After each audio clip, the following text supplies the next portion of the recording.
Hello and welcome to Buddha and the Coach vlog powered by Soul Performance Academy. I am your host, Dan Mickle.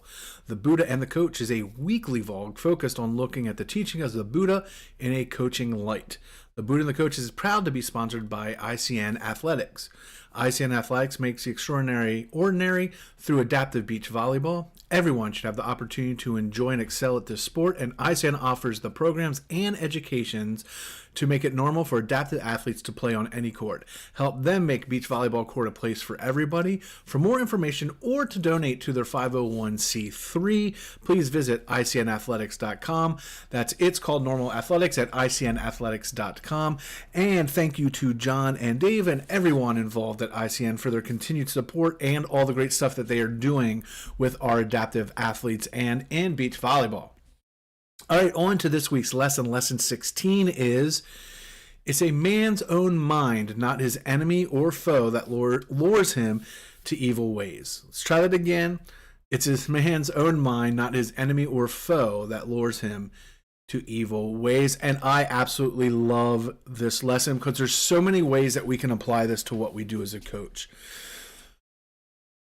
The biggest takeaway that I get from this is way too many times we put stock in what other people are doing or what other teams are doing, what other coaches are doing, and that tends to hold us back. And it's actually us. It's our brain, it's our mind, it's our hearts that are holding us back. We put it off and say that we can't do this, we can't succeed because of some external factor, but in essence, it's our own motivation, our own drive, our own love, our own kindness that's holding us back. So we need to start looking at what are we doing that's holding us back. Instead of looking at what is opponent A, B, or C doing that's stopping us, what are we doing that's stopping us? Maybe we're not focused enough in practice. Maybe we're not planning things out correctly. Now, again, that's not to say that opponents do things that work and do things that kind of hold us back. But when it comes down to the root of it, most of the time, it's our own mental blocks or our own physical blocks that are those hurdles. And too many times we ignore them. We put blinders on it. We think just going into the gym and working hard, or just making sure that we fill those 2 hours that we have allotted for practice today, means that we deserve something. That's because we are conditioned to think that hard work equals greater rewards. Now, hard work is part of it.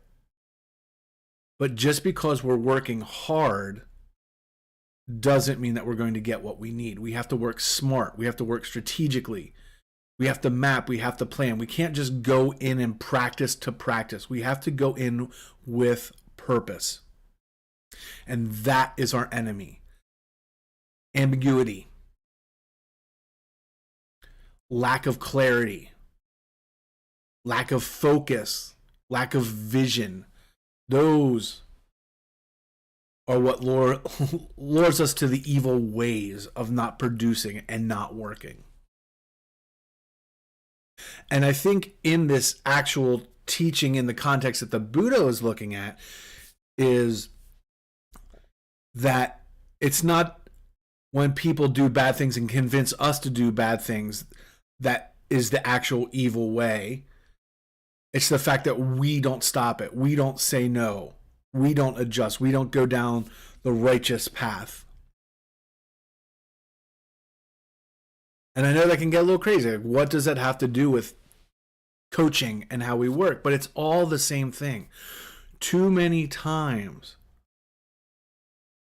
we look at what another program is doing, another team is doing, and we stop looking at what we are doing.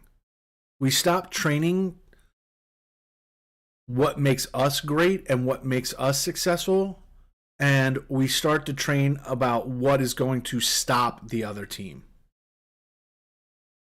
And there's a big difference there. Sure, we plan, and whatever sport you're in, you look at who you're going to play and what weaknesses they have and how you can exploit that.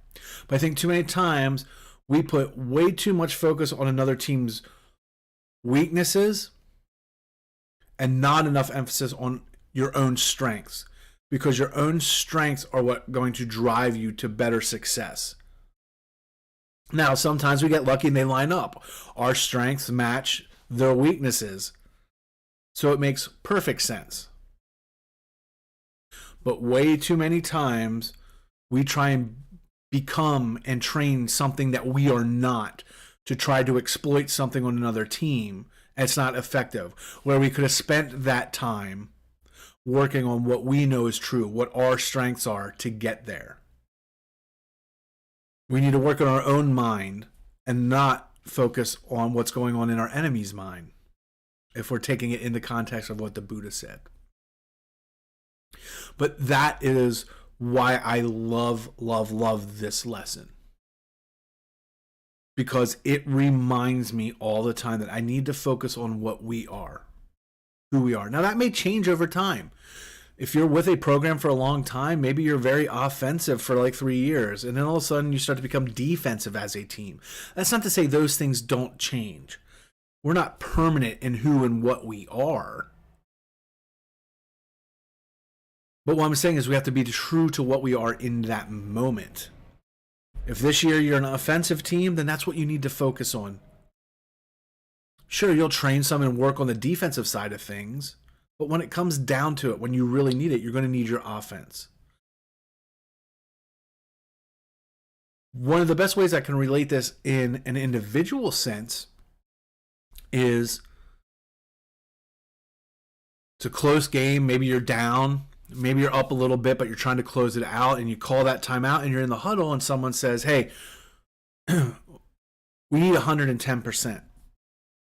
If you give me 110%, we're going to win this match. We're going to win this game. But the truth is, you don't need 110%. What we need are the people that are already doing well to maintain where they're at. And then maybe we only need 2% from everyone else. Everyone else contributes 2% more.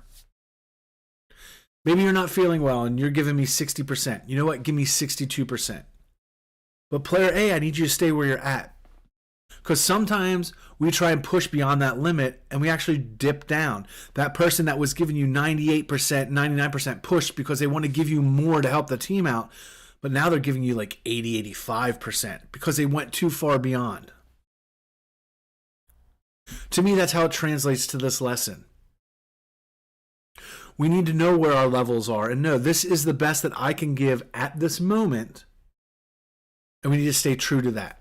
I can't all of a sudden become an expert at this skill or become amazing at a skill that I've never been at. You know, I'm not a three-point shooter in basketball. The game's on the line. You can't expect me just to all of a sudden give 110%, start making threes. But what I'm going to do is try to figure out how I can get closer to the basket for that layup because that's what I'm really good at. But too many times we try and become something we're not. And that's our enemy. Not maybe just the opponent or the team.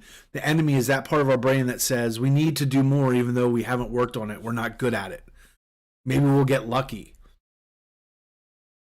And we need our normal brain to slow us down and say, wait. Let's do what we're good at and work on that.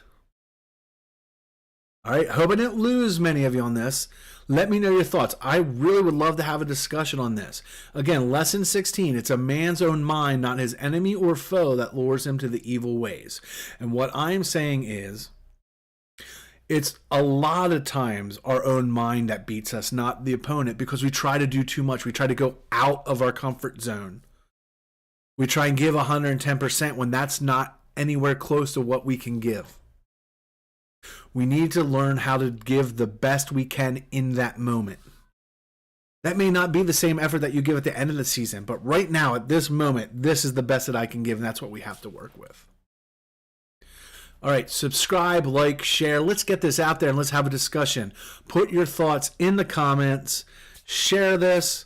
Like it, subscribe wherever that button is on YouTube. Subscribe to this so you can see them when they happen live.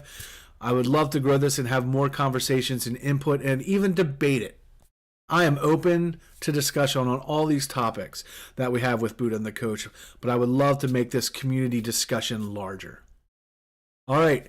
Peace, much love, don't suck, and I'll see you back here next week for lesson 17 of The Buddha and the Coach. And remember, you can always reach us, soulperformanceacademy.com. You can reach me directly at danmickle.com, at 717soul across all social media for soul, and at Real Dan Mickle across all social media, including TikTok.